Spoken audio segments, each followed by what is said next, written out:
Hello, welcome back to the reading of the poem of the Man God, written by Maria Valtorta, Volume 1, Chapter 122, Part 1.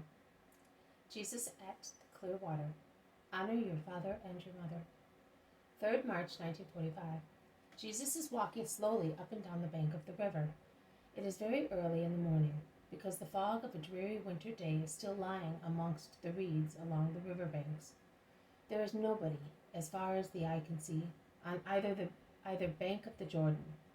There is only the low mist, the babbling of water against the reeds, the murmuring of the river, the water of which is rather muddy because of the rain of the previous days, the short, sad calls of a few birds, as they are wont when the love season is over, and birds pine away because of the season and of scarcity of food. Jesus listens to them, and he seems to be very interested in the call of a little bird, which with clock precision turns its little head northwards and chirps plaintively.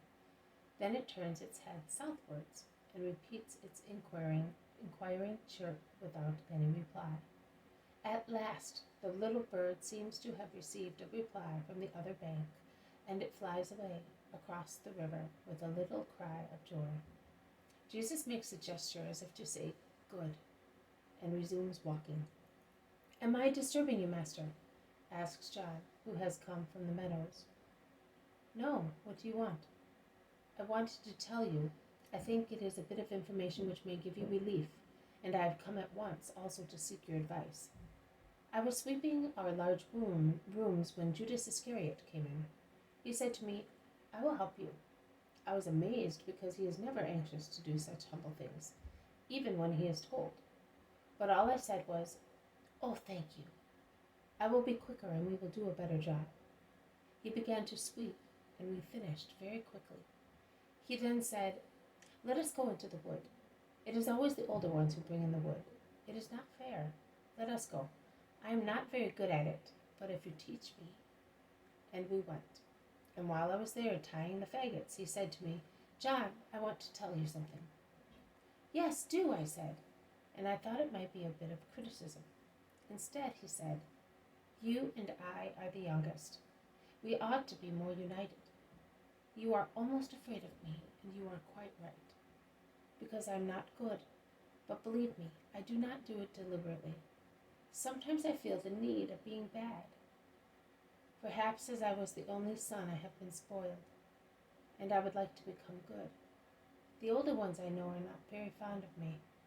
Jesus' cousins are annoyed because, while I have not behaved well with them, and also with their cousin. But you are good and patient. Be good to me.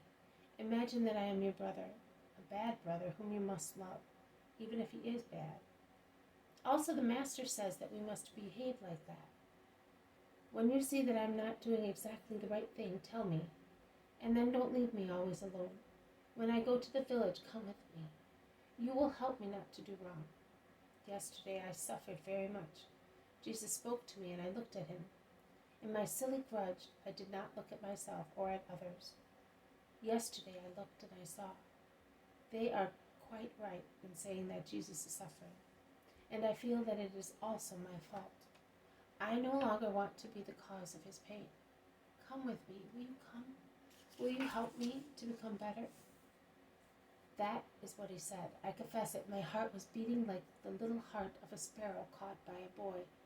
It was throbbing out of joy because I will be happy if he becomes good, and I am happy also for your sake. And my heart was beating also out of fear, because I would not like to become like Judas. Then I remembered what you told me the day you accepted Judas, and I replied, "Yes, I will help you, but I must obey if I receive different orders." I thought, I will now tell the Master, and if he agrees, I will go with him. If he does not agree, I will ask him to order me not to leave the house. Listen, John, I will let you go, but you must promise me that if you feel anything is upsetting you, you will come and tell me. You have given me a great joy, John. Here is Peter with his fish. Go, John. Jesus addresses Peter. A good catch? Not really. A very small fish. But everything helps. James is grumbling because an animal gnawed at the rope and he lost his net. I said to him, was it not entitled to eat too? You should feel pity for the poor animal. But James does not see it that way, says Peter, laughing. Exactly what I say of one who is a brother of yours, and what you are not capable of doing. Are you talking of Judas? Yes, I am, and he suffers for it. His intentions are good, but his tendencies are perverse. But tell me something, my experienced fisherman. If I wanted to go on a boat on the Jordan and reach the lake of Gennesaret, what should I do? Would I succeed? It would be hard work, but you would succeed with small flat boats. A laborious task, and a long one. It would be necessary to measure the depth continuously, to watch the banks, the shoals, the little floating woods, the current. A sail is of no use in such cases. On the contrary. But do you want to go back to the lake following the river? Don't forget that it is hard work to go against the stream. You need many people, otherwise you are quite right. When a man is vicious, he must go against the stream to go back to the straight and narrow path, and he cannot succeed by himself. Judas is exactly one of them. And are you not helping him? The poor fellow is going along all by himself. He knocks against the bottom. He runs into shoals. He gets entangled in the little floating woods and is caught in the maelstroms. On the other hand, if he is measuring the depth, he cannot hold the rudder at the same time or use the oars. Why then should he be reproached if he does not proceed? You feel sorry for strangers, but not for him, although he is your companion. That is not fair. See over there? He and John are going to the village to get bread and vegetables. He asked as a favor not to go alone. And he asked John because he is not a fool, and he knows what you older ones think of him. And you have sent him? Supposing also John should get spoiled. Who? My brother?